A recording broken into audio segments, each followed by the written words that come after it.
So alhamdulillah, we are reading from Al-Fath al-Rabbani wal-Fayd al-Rahmani, the Shaykh Abd al-Qadir al-Jilani, radiyallahu anhu, al-Ardah, and we are making our way through the 62 discourses of Shaykh that were recorded mostly in the year 545 of the Hijrah in Medina al-Salam, the city of peace as it was known, otherwise known as the city of Baghdad or Baghdad. So we'll just go straight to the top. There's a possibility we might do two of the discourses here. So we'll see. قال الشيخ رضي الله عنه: يا غلمان تصدقوا علي بذرة من الصدق، أنتم في حل من أموالكم ومما في بيوتكم، ما أريد منكم إلا الصدق والإخلاص ونفع ذلك لكم، أريدكم لكم لا لي قيد ألفاظ ألسنتكم الظاهرة والباطنة، فإن عليكم رقباء الملائكة يراقبون ظواهركم، والحق عز وجل يراقب بواطنكم. يا من يبني القصور والدور ويذهب عمره في عمارة الدنيا، لا تبني شيئا بغير نية صالحة، فأساس البناء في الدنيا النية الصالحة، لا يكون بناؤها بنفسك وهواك، فالجاهل يبني في الدنيا بنفسه وهواه وطبعه وعاداته من غير أمر الحكم وموافقة قضاء الله عز وجل وفعله، فلا جرم أن تصح له قرينة صالحة ولا يتهنأ بما بناه ويسكنه غيره، ويقال يوم القيامة لما بنيت ومن أين أنفقت ولما أنفقت، يحاسب على الجميع. اطلب الرضا والموافقة واقنع بقسمك ولا تطلب ما لم يقسم لك. عن النبي صلى الله عليه وسلم قال: أشد عقوبات الله عز وجل لعبده في الدنيا طلبه ما لم يقسم له. So here in the English, he says, "O young men, be charitable, tasaddaqu, enough to grant me a grain of honesty, as-sidq." Right, and the word sidq, as we heard it many times, means to be, has a couple of different meanings. One of them being honesty, and from there we get sincerity, and from there we also get the word tasaddaqa, which is the same word here, which is to be charitable. So how are those terms related? They say that tasadduq or sadaqa dalilun ala sidq al-mutasaddiq. So the sadaqah, when you easily give, then that is a dalil, it's a proof of the sidq, proof of the sincerity of the one who is giving the sadaqah, who is being charitable. So generally, you think in terms of charity as financial charity, or taking, having compassion on someone who's less fortunate and giving. In the Islamic tradition, it has a wider meaning than that. So that's why charity is not always kind of covers all of the meanings. So the Prophet ﷺ that ibtisamu fi wajhi akhika sadaqa, smiling in the face for your brother is a type of sadaqah. It's a way of being charitable, and also it means it's evidentiary proof that you are sadiq, right? That you have a level of sincerity, because that smile, even though it seems like it's la tukallifuka shay, right? It's not something that is kind of overly burdensome upon you, but it is a sign that you are sadiq ma Allah subhanahu wa ta'ala, that you are sincere with Allah subhanahu wa ta'ala. So especially someone who has no power or influence over you, who could not steer the course of your life in any way, and then you are mutasaddiq, right? You are willing to give, and you are charitable, not just of financial resources, but of your resources of the soul, right? A generosity or magnanimity of the soul, this type of tasadduq, right? So عندما يعني تصدق بالفعل أو بالكلمة. So when you are sincere in what you say and what you do, then this is dalil, again, proof of a sidq, that there is ikhlas, that there is sincerity. And the Sufi masters, they say that a sidq is the highest form of sincerity. So sincerity can have degrees, and when it reaches its apex or its zenith, then this is known as sidq, right? So it's like all of you is for God, you know, not just some of you. And they say you can't really reach that maqam, you can't reach that place until you're ready to give all of you up, your whole being. That is, in other words, don't hold anything back, don't keep something in reserve, kind of for me, for myself. No, delete the sidq and tu'tiha kullak. I think the Shaykh said this before, that you give all that you are, all that you have, all that you can possibly offer, give it up for Allah subhanahu wa ta'ala. And then that will come out in how you treat the children of Allah subhanahu wa ta'ala, you know, so-called people, right? The creatures. And when we say children, obviously not in an anthropomorphic sense.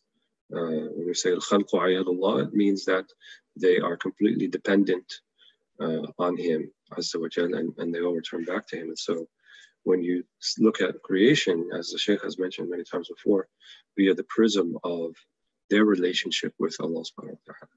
So you see your relationship with them ultimately as a function of your relationship with Allah and their relationship with Allah. And in that, we're all the same. We're all khalqullah, we're all ayadullah, we're all children of God in that sense, and we're all dependents of God, and we're all creations, creatures of God.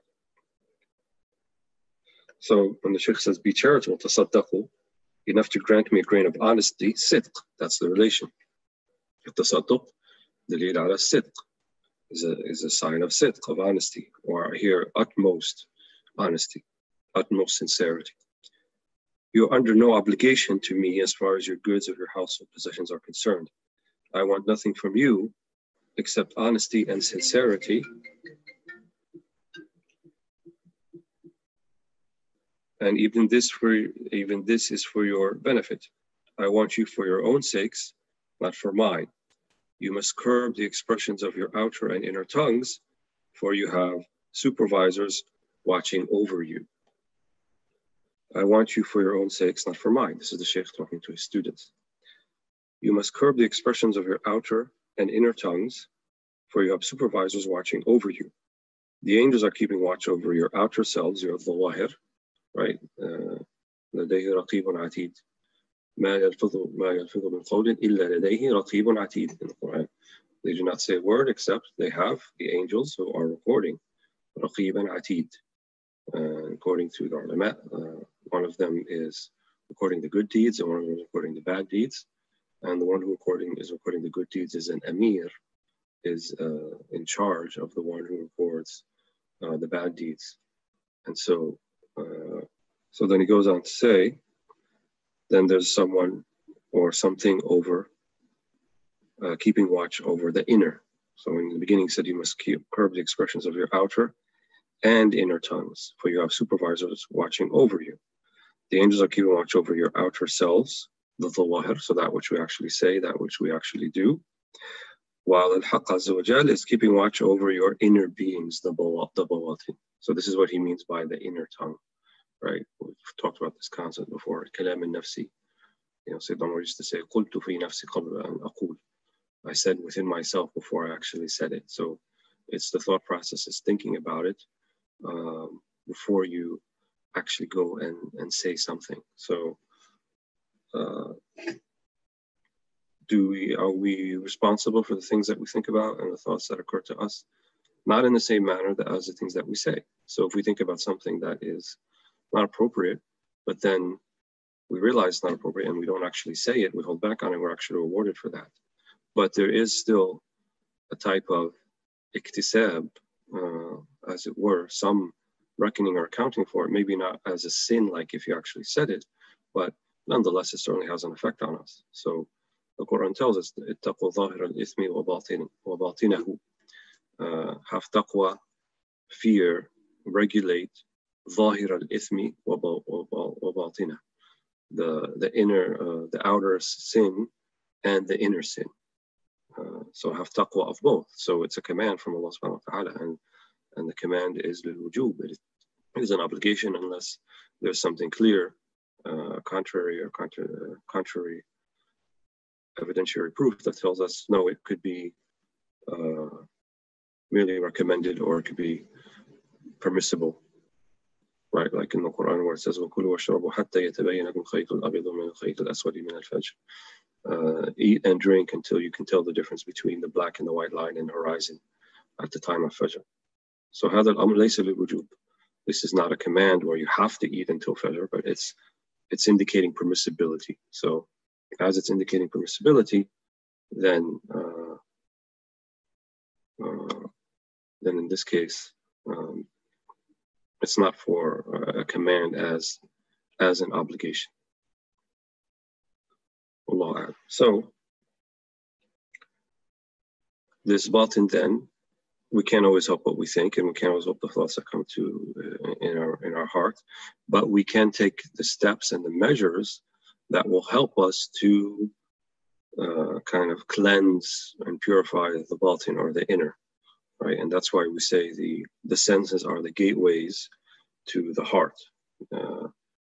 If we let things in, we let images in, we let sounds in, we let the qila and the qal that Shaykh talks about all the time, what he calls al-hawas, right?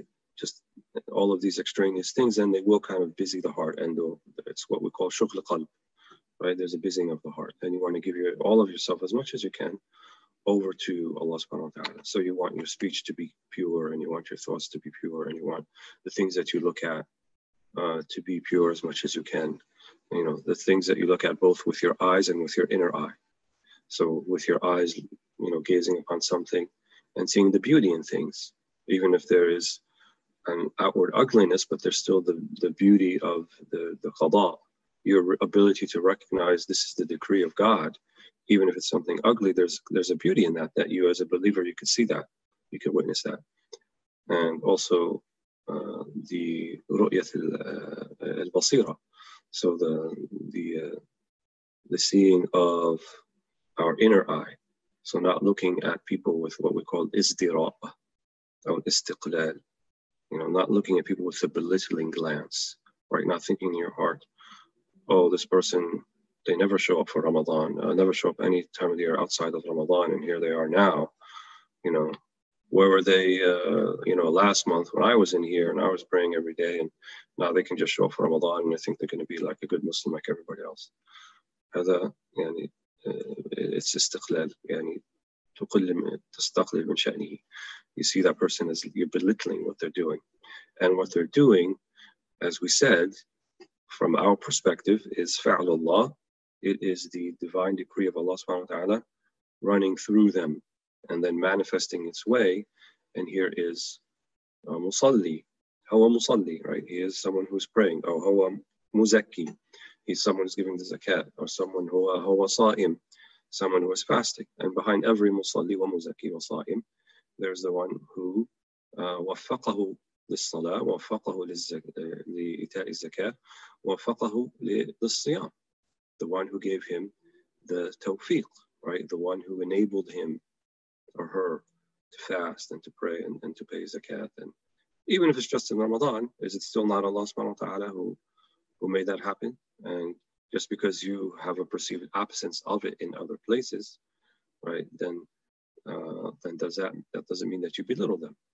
And Ibn Ata al-Sakandari, he says, don't let your perception of someone who doesn't seem to have bahjat al-harifin, right, doesn't have kind of the, that outer glow that you would think you have a perception of, and then you think that they don't have khususiyya, or you think they don't have something special about them, and they're just a regular Muslim. Be very, very careful about who you classify as a regular Muslim and who you classify as an elite or special Muslim.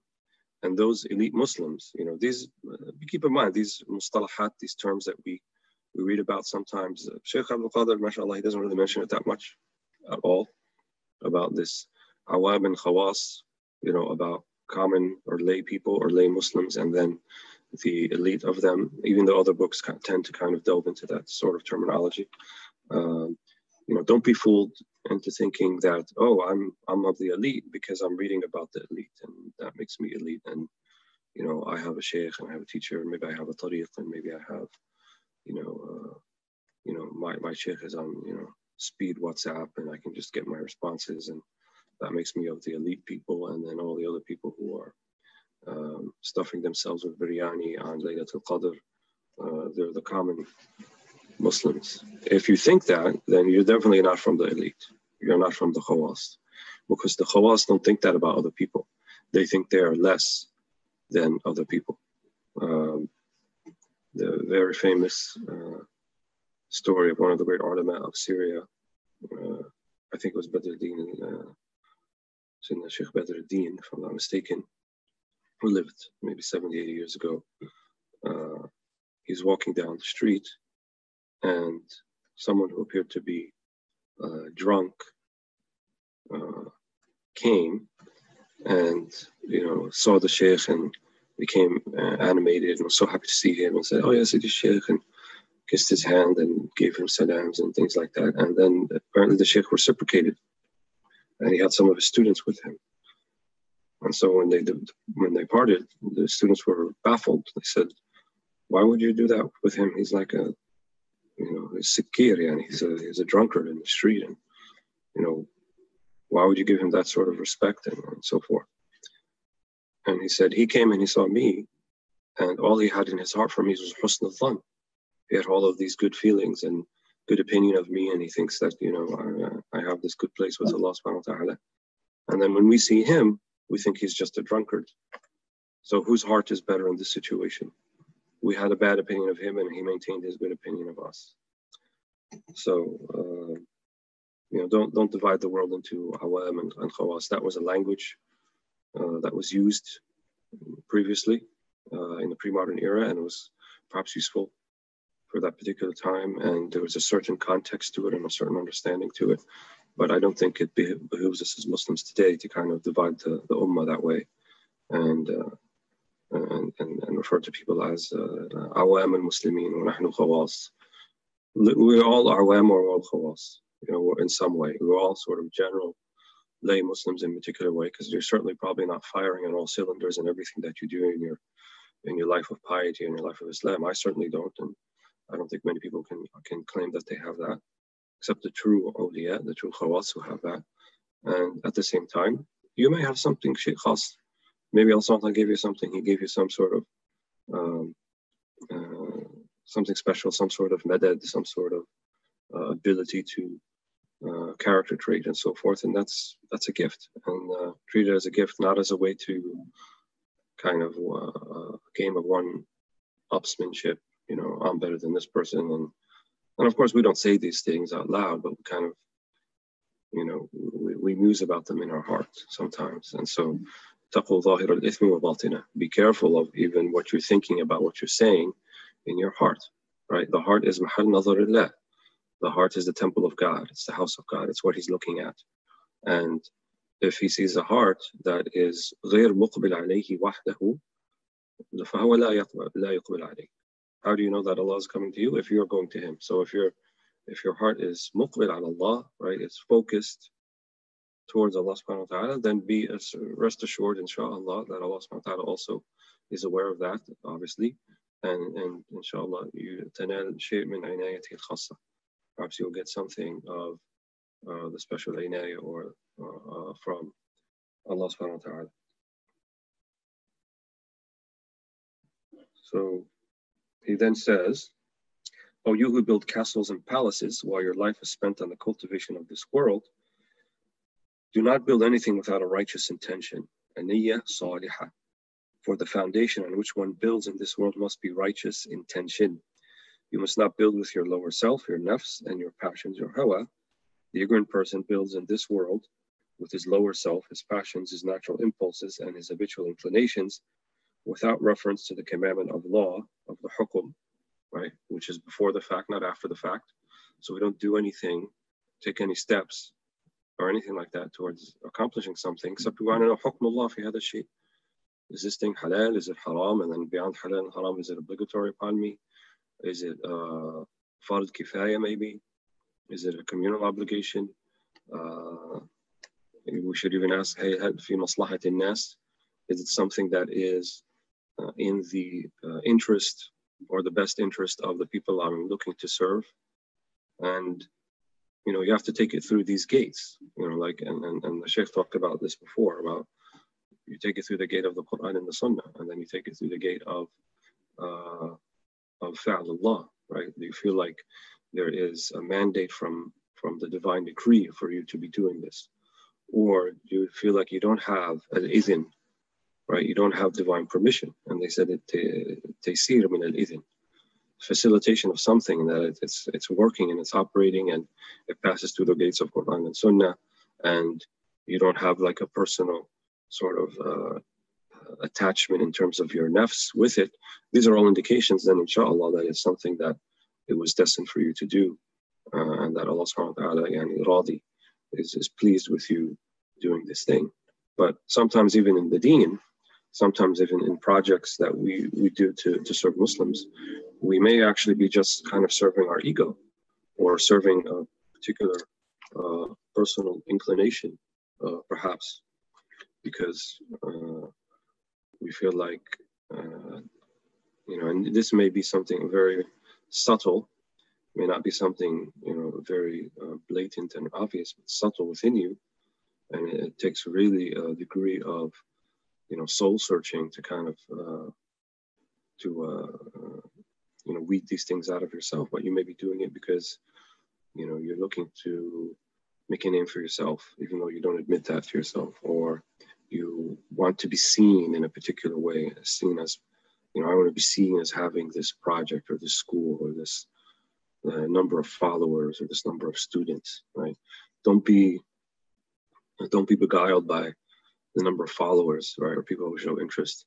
The number one, the person or the guy or the entity that has the greatest number of followers that are definitely within the billions is shaitan, is Satan, and mad'un. So it's not an indication at all of divine grace or providence necessarily. It may or may not be. The important thing is, are you adhering to the commandments and avoiding the prohibitions of Allah subhanahu wa ta'ala? That is the main criteria. So we don't want to build things out of habitual inclinations or natural impulses. We want to have a niyyah. And that's why some of the fuqaha, the Maliki fuqaha anyway, they say that in terms of giving zakah, it is recommended that you not be the direct conduit to the person receiving it. And it's even better that you don't even know in terms of identity the people or persons who are receiving it. And remember, communities used to be much smaller than then. Most of the time zakah used to be actually distributed within the local community, and we didn't really have the phenomenon where it's so easily to move money across borders and things like that. So oftentimes anonymity was priceless, and the Salihin, they would say, they would have a na'ib, a representative, who wouldn't say, I'm not representative of Fulan, but just, you take this and go distribute it. And they want to avoid having a sense of imtinan, a sense of coming across that person who they know that was a recipient of their zakat or their sadaqah, and they don't want to have a feeling in their heart that that person should be grateful to them. They want to deal with them in a way that has nothing to do with what was a command from Allah subhanahu wa ta'ala to distribute these funds, and you're merely the distributor. And so there is no reason for them to be grateful to the one who's distributing it. Their gratitude should be towards Allah subhanahu wa ta'ala, right? In reality, minna lillahi wahdahu. And so the awliya, they didn't even want to have, they don't want to hear a thank you or anything like that. They just want to fulfill the command of Allah subhanahu wa ta'ala and move on. And, they have done what they're supposed to do, and not to have any sort of hadh nafs, any sort of sense of nasib or allotment for the soul in that. They want to just, tanfith al-amr, Just like the master tells his servant, go do this and go do that and go do that. And they do that. And they do that willingly, and they do that lovingly, and they do that, inshallah, in the best of intentions without seeking anything beyond that. So he says, the ignorant person builds in this world with his lower self, his passions, his natural impulses, and his habitual inclinations without reference to the commandment of the law of the hukum, right? That's why we all need to learn and know what are the ahkam, or compliance with the judgment, qada of Allah subhanahu wa ta'ala, and conformity to his fi'al, his action. And that's what we said earlier, the other gate, compliance with the qada. Everything obviously is by qada Allah. You know, even the suffering in this world that people suffer is by Allah's decree. So it doesn't mean in that general sense. He means in a more very specific sense that you don't do it by the hawa, you don't do it by personal inclination. Then you begin to have a feeling for when it is something that Allah subhanahu wa ta'ala wants you to do, and it's not something of a personal inclination. And obviously that is a fine degree. And I've been asked numerous times, and I've asked my own teachers about this also, how do you know something is an inspiration, right, like a divine one, versus it's something, a machination or a discourse between you and your nafs of the self, something yourself is trying.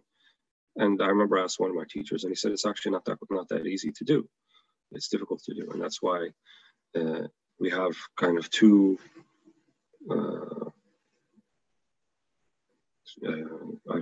weapons in our arsenal, so to speak, to help with that. Al-istishara wal-istikhara. So istishara is to tastashir, to seek the shura, right, of a sheikh, of a mentor, of a teacher, someone who's in a position perhaps that knows you well, maybe knows you better than you know yourself, and can help you, guide you with that. And also al-istikhara, and the one who knows us better than anyone, everyone else, no matter what the human being is Allah subhanahu wa ta'ala. And so to seek the istikhara, so to seek the good. And it was Imam al-Suhrawardi in Awarif al-Ma'arif, he said that awliya, they used to do istikhara every day at the beginning of the day. In other words, a general istikhara for all of the things that were going to happen throughout the day, and to seek the good of their actions throughout that particular day, throughout the morning, throughout the evening. And so the istikhara was something that they did regularly, not just in the quote-unquote, when I have a big decision to make, should I marry this person or marry that person, or should I live in this city or not in this city? And obviously istikhara is are recommended, if not required, at least from a spiritual perspective in those situations, but not just the so quote-unquote big decisions, And they said, the Nabi Sallallahu Alaihi Wasallam, can yu'allimuna al-istishara fi kulli shay'. Prophet Sallallahu Alaihi Wasallam would teach us istikhara in everything, right? And so it would be a good practice to have this salat al-istikhara even at the very beginning of your day. Pray salat al-duha, the forenoon prayer, and then pray 2 or 4 rak'ahs and count them as salat istikhara, and then do the dua al-istikhara, the supplication of istikhara after that, for all of the things that are going to occur in your day. And inshallah, you'll be mahfuz, right? And you'll be protected, and Allah subhanahu wa ta'ala will لا يضيعك يعني ولا يخيبك ولا يخيب ظنك فيه. Allah subhanahu wa ta'ala will not lead you astray, and if that's your attitude and you're seeking to have the right intention, and I would also say to be balanced about this and not to be on the kind of obsessive compulsive side of things, right?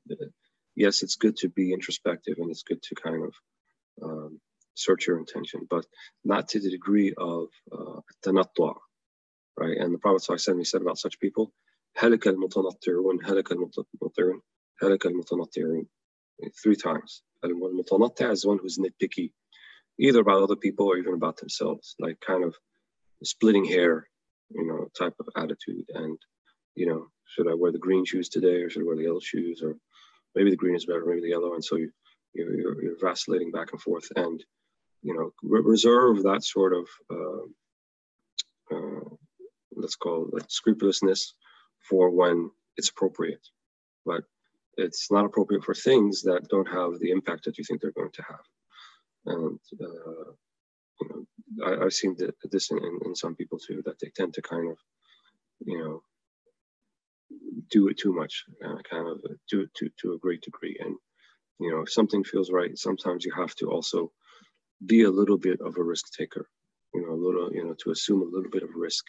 Nothing's going to be perfect, but one of the attributes of the mutanatti'a, right, of the person who's kind of a little bit OCD and mutanatti'a is, and Imam Zarruq talks about this in Nasiha al-Kafiyya, he said, and this actually branches into waswasa, right, and waswasa is a kind of specific type of tanattu'a, of nitpicking or hair splitting, usually in acts of worship, and more often than not in tahara, in ablution, in purifying in terms of acts of worship. So like wudu and ghusl. Tayammum, probably not so much. A lot of people use tayammum, but definitely in wudu the most. And he said this happens for one of two reasons. إِمَّا خَبَالٌ فِي الْعَقْلِ أَوْ جَهْلٌ بِالسُّنَّةِ. So the khabal fil aql means it could be actually a clinical case. There could be something psychological going on there. Or it could be an ignorance of the sunnah, right? The sunnah, he said, exhorts you to follow it, but not to the degree where you think you're going to reach perfection. So perfection is not possible. You are enjoined to do it in a way where in the greater preponderance of your certainty, it's there. Otherwise, don't worry about it beyond that. This is what Imam al-Ghazali says. He says, نحن مؤاخذون على ما نعتقد. Right? We're going to be taken into account for that which we believe to be right. So that means, for example, if I prayed a particular prayer and I had something impure, filthy on my clothing that I didn't realize was there, and my whole life I never realized it was there. Then I go to Yawm al-Qiyamah. Am I going to be taken into account for that impure thing that was on my garment? No, I'm not, inshallah, because that's something I was not aware of. I didn't do it intentionally, right? So it's ma ta'ammadat qulubukum, that which you do intentionally, right? If Allah eases the burden on the one who says kalimatul kufr, right? This is mentioned in the Quran, because they were compelled to do so. They were threatened, bodily harm or death or something like that.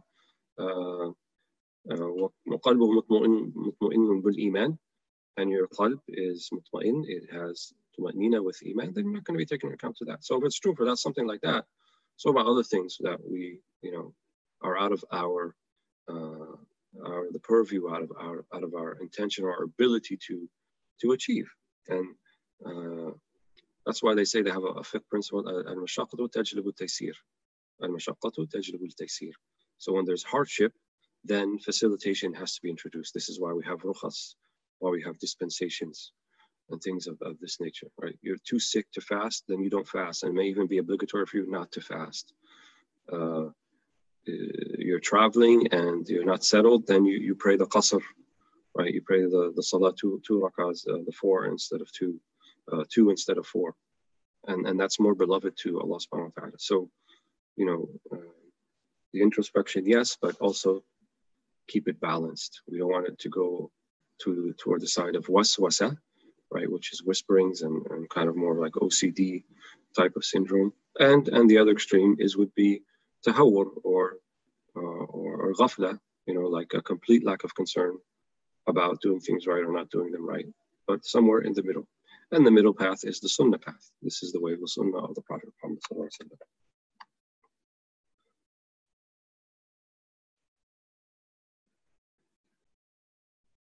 So he said, again, the ignorant person builds in this world with his lower self, his passions, his natural impulses, and his habitual inclinations, without reference to the commandment of the law, the hukum, or compliance with the judgment, the qada of Allah subhanahu wa ta'ala, and conforming to his action, his fi'al. So of course he cannot be credited with any righteous intention. He cannot enjoy the use of that which he has built, and someone else will occupy it. On the day of resurrection, he will be asked, why did you build? Where did you get what you spent? Why did you spend it? He will be called to account for it all.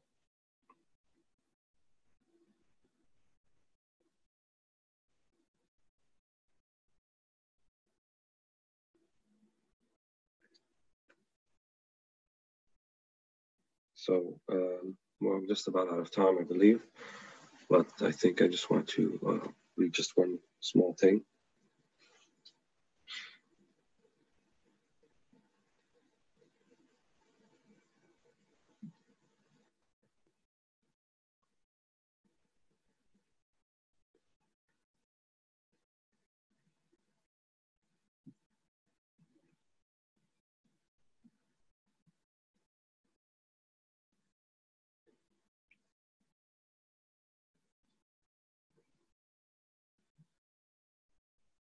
So this is on page 370, kind of middle of the page. He says the knower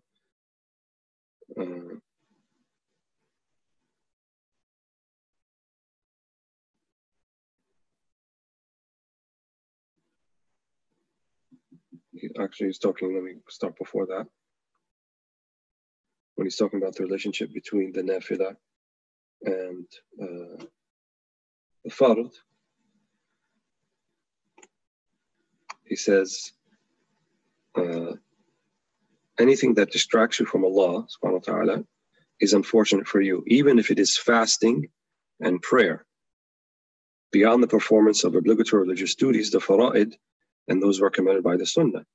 If you keep the fast to the extent that is an obligatory duty, then afterwards the hunger and thirst experienced in the nafilah, the supererogatory fasting, distracts you from keeping your heart in the presence of al-Haq, the Lord of Truth, from remaining vigilantly aware of Him, from living comfortably through Him and in His company and from nearest to Him. Then you are the servant of the obstacle, right? Abd al-Hijab.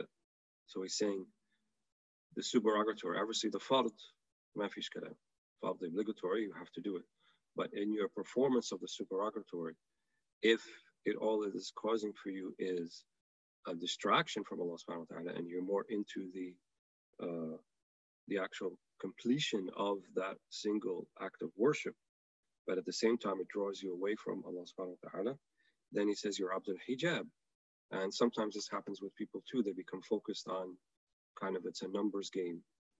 How many juz of Quran did you read today? And how many extra rakahs did you pray? And oh, you didn't do that enough. Oh, you have to do more. And, and there's even, people who form groups who kind of, and they do it, I think, as a means for encouragement. But I think that it runs the danger that then you become Abdul Arqam, right? You become a servant to the numbers. And so you just see the hadaf, the objective as fulfilling the numbers. Oh, I have to do these numbers. I have to read X number of juz a day. I have to perform X number of rakahs. I have to, so forth. So the Shaykh here calls that, if it's not accompanied by nearness to Allah subhanahu wa ta'ala, فَأَنْتَ عَبْدُ الْحِجَابِ. You are a servant of the hijab, of the veil, the servant of creatures and of your lower self and your passions. The knower, the arif, stays with Allah beneath the banner, the liwa of His nearness, together with His knowledge, the knowledge of God, His ilm, and His secret, His sir, and he moves in accordance with His judgment and His decree. When he is incapable of action, he is turned without making himself turn, moved without making himself move, and brought to rest without bringing himself to rest. He comes to be numbered among those concerning whom Allah has said, and we turn them over to right, then over to left. Right, and this is from Surah Al-Kahf.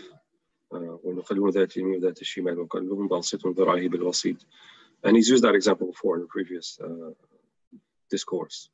Right, so this taqallub, so they wouldn't get sores on their side of their body, Allah subhanahu wa ta'ala would do it in their 309 years of sleep, from left to right and right to left, and so forth. And he said he uses this example as that's how we should see ourselves. This is how we should see ourselves before Allah subhanahu wa ta'ala. When incapacity came from them, they were caused to move. Movement occurs when the power, the qudra, is present, while stillness and surrender, taslim, come with incapacity. There is movement when you are in existence, wujud, and stillness when you are non-existence, al-faqd. There is movement in the law, the hukum, and stillness in knowledge, or the ilm. You will become your true self only after you've drawn from the lower self, and nafs, and the hawa, and the taba, these three things he mentions all the time, and creatures altogether. You must not become attached to creatures, for no one is capable of causing you harm, bringing you benefit, or providing you with sustenance other than your Lord Azza wa Jal. You must always be in obedience to Him and His commandments and prohibitions.